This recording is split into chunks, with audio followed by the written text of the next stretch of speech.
So, how do you change your email address on Discord Mobile? So, to start off, let's open up the application here.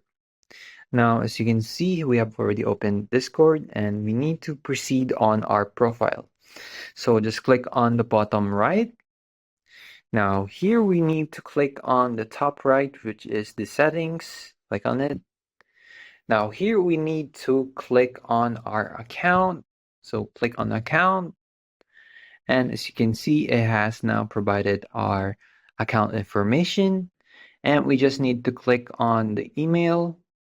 And here it would need you to verify your email. So after verifying your email, you need to change it and verify again. So after doing that, your account's email will be changed.